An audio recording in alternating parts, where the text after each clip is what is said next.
Good evening and welcome to Big Fat Arts. I'm Remy. As you will notice, I'm not Lindsay. She's not here. She was last seen following a large padded-shouldered woman down 101 Collins Street. So we'll have to keep you up to date on what happens with her. Tonight we've got a photographer in, and her name is Jacqui Johnston. Welcome, Jacqui. Thank you. Thanks a lot for coming in. Jacqui's also, of course, brought some very nice pictures that we're going to have a look at. Now, you seem to do your exhibitions around April time. Around April. Is that a special time for you? I just tend to like to get summer out of the way. It's far too hot, and move into the cooler months, and April's a nice time. All right. And this was your exhibition last year. Yes. And what was that title? In Death We Part. In Death We Part. So would you say that it had a very strong death theme in it?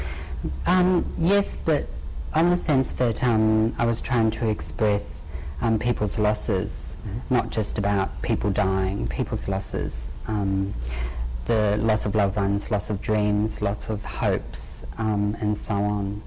So there's a lot of fight and struggle in that. Definitely. It sounds like. And that's also what I was trying to express, was how hard it is to get through life, let alone having barriers put around you, and in fighting for what you feel is right, and everybody else telling you it's not right, and that just shouldn't be. And you can go through a lifetime of this one argument and then you die, and it can be very disappointing the whole time, and then you're finished, if you like, and then somebody else comes along and starts again, and they just go through this continuously, and we don't get very far in lifetimes. Now that's because have we got some shots of these photos? I think they're beautiful. You always work in black and white, don't you? Always. Why is that? I prefer black and white. There's enough colour in the world. Black and white can be very beautiful, and then if I want to add colour, then I'll hand colour. Right, because they have a lot of texture and depth. Now, in Death We Part, this seems like a fairly specific exhibition. Yes. Do you always have a sort of recurring theme, or do you try and express something very different with each different exhibition? My exhibitions are usually based around an emotion that I'm feeling at the time, or a very strong emotion usually. And at the time when I'm working on them, I don't pick up that emotion until I'm sort of halfway through the exhibition, and I go, oh, there it is, that's what I'm trying to say. So... Alright, so is that why you do the art? Is it a clarification process for you? It is. It's usually nearly out of frustration, because I mean, if you don't express your emotions somehow, I feel you'll just be running around having sort of great big riots and holding placards and things and screaming, and still no one listens. So maybe you can tell us a little bit about these actual photos. Now this one's, I believe, this is from next year's exhibition, this leaf one. And now, how did you do that? It's quite an involved process. I took a leaf and pressed it flat and applied a chemical base. A lot of experimenting went on. Right, because I mean, not a lot of people take leaves and put photos on them. No, I really don't even know how I thought of it. It just sort of happened. But applied a chemical base and then went through the printing process, thinking that it'd be all quite simple, like doing a normal photo, but it can take hours, half a day to get one image, and then it may not work. All right, so did you ever do some leaves and then find that they cracked? Not so much they crack. The liquid silver, while you're rinsing it, just tends to wash off if you're not careful. Wow. Sometimes it sticks, sometimes it doesn't. Are there any other interesting things that you might be putting photos on? I've thought about some other surfaces, but basically I'm just trying to work on my April exhibition. Right. Now you haven't actually Which put is your it. finger yet on what you're trying to express with this. No, I think I was sort of looking about how people just don't notice what's going really around them. The emotions of, you can just walk down the street and people don't notice people lying in the gutter, or if they do, they're too frightened to do anything about it, or they just turn a blind eye. I mean, I was using the trees, I was trying to say, well, the trees have been here for so long, the trees have been here for so long, and the leaves come and they go, and what do they see in their life? They see everything. People just tend to just go like this and try not to notice. Yeah. Have you always noticed the trees, or is there something Yes. that the Yes, I camera do. brought out for you? No. Well, I tend to go through life looking at everything like I'm looking through a viewfinder anyway, and in black and white. Right. I look at everything and go, I know these wouldn't photo very well in black and white, you know, this type of thing. But I do tend to notice the more naturous things in our cities, and probably more so than the country, because you just don't see it. It's just so crowded Right. Yeah. with buildings and traffic and It is. I have to everything get else. back to the Yes. photography thing, but now this one comes up quite dark on our cameras, I believe. But this is the one with the sort of the gravestone in the back. And can you put your finger on what it was that you were trying to express with this? I used a lot of wrought iron in the April exhibition, also to express the hardness, and yet it can be something quite beautiful. Wrought iron is such a hard thing to touch, and yet when it's moulded or carved, it can be very beautiful and soft to the eye. So, Yeah, Jacqui, do you take your camera with you and find things, or do you go out to look for a specific something? I find it too difficult. I always have a camera with me, but I find it very difficult to manage to stop. You know, you're driving somewhere and you go, oh, I have to photograph that, and before you know it, you're past and you can't find a park, and you know, this type of thing. I have been known to like hang the camera out the window and just go like that and hope for the best if I'm driving, or you know, stopped at the lights. All right. But I usually go, all right, this is what I want to photograph. Where do I look for it? Let's go and just see what I find. Right, yeah. Sort of, yeah. Now, the church, I believe, had a problem with this exhibition because in a gallery in Brunswick Street, you were... a gallery in Brunswick. Oh, in Brunswick. And someone complained, and what happened? The church complained. We won't name which. No, we religious won't. group. That's fine.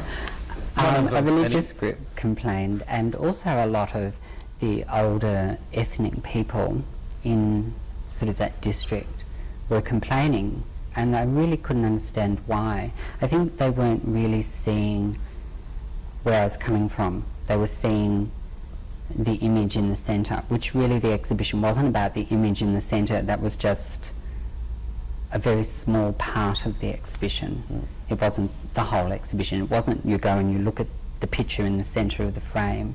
It started from the outside and worked in. So I found it very difficult to see why they were complaining when you move the exhibition to the other side of town, and it's very, very successful. Now, you just said you started from the outside and you went in, because these frames are they're quite amazing, actually. Tell me a little bit about these frames. Well, I can say they were shocking to make. They were very, very hard. Very, very hard. I always make my own frames. I tried to work on having the frames crooked. That's a feat in itself. It's hard enough to get a frame square, let alone trying to get a frame unsquare so it still sort of looks square, you know, sort of getting your angles just a bit off here and there. I left all the edges, all the sharp edges, like this one here. I left all those on the frames. All the frames were an expression of the objects. The nails were put back in the frames. They were cut off and glued back into the frames. And they were a symbol. The exhibition actually started at the edge of the frame and worked into the image. The frames were supposed to represent the life. The nails are like objects that you come across in your life, fighting for your cause. Yeah, obstacles. And so on. Yeah. It's fantastic. I really like it. Now, you didn't title any of these, did you? No, no. And why was that? Well, for that exhibition in particular, everybody's pain is different. Your pain's no worse than my pain. I left them untitled because I felt that if somebody could emotionally look at the picture and agree with it, or it touched them, and then I felt, let that person give it a title that suits them. Right. On their emotional level. I wanted that whole exhibition to be an emotional exhibition rather than just a visual exhibition. So it really is a matter of beauty lies in the eyes of the beholder. Exactly. With the interpretation. Now, this is something interesting because you have a full-time job. Yes. And that is how you support your art, isn't it? Yes. Because it's I mean, I was asking this before.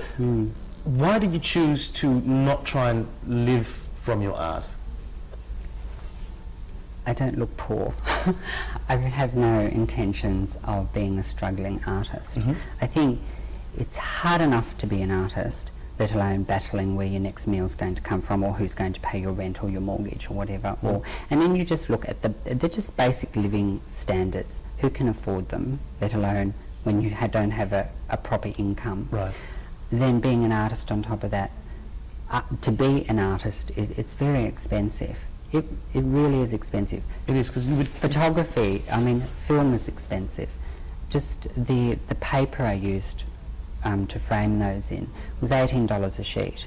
Well, you're putting together an exhibition, and you've got 19 sheets of paper at $18 a sheet, and so on. So you do need an income to be able to support. It's much nicer to be able to spend more money on art supplies, because they're not cheap. How long have you been doing photography?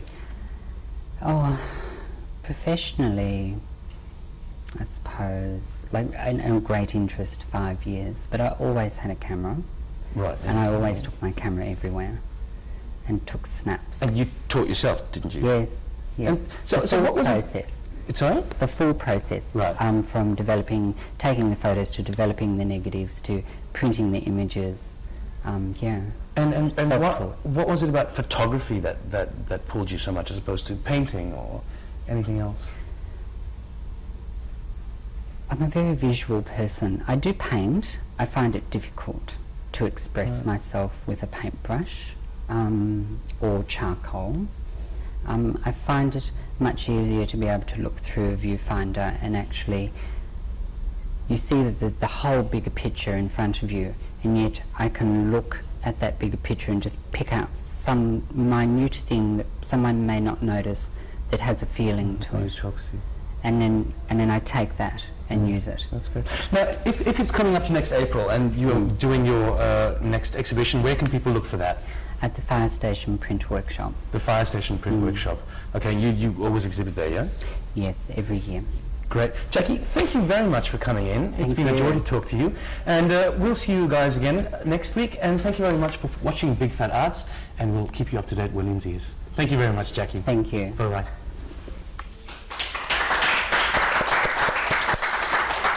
Oh, that was easy. And I think actually at the moment we just do a little chat thing where the credits are rolling up over the top of it. Oh, okay. Yeah, so to be like really interested in stuff like that. How was that? It's good. Yeah? Yeah, really. Yeah, you seem to relax actually. It was good. It was nice. We should get you in again with your next exhibition. Very interesting. I always tend to work on 2 exhibitions at once. All right. As in, I'm working on that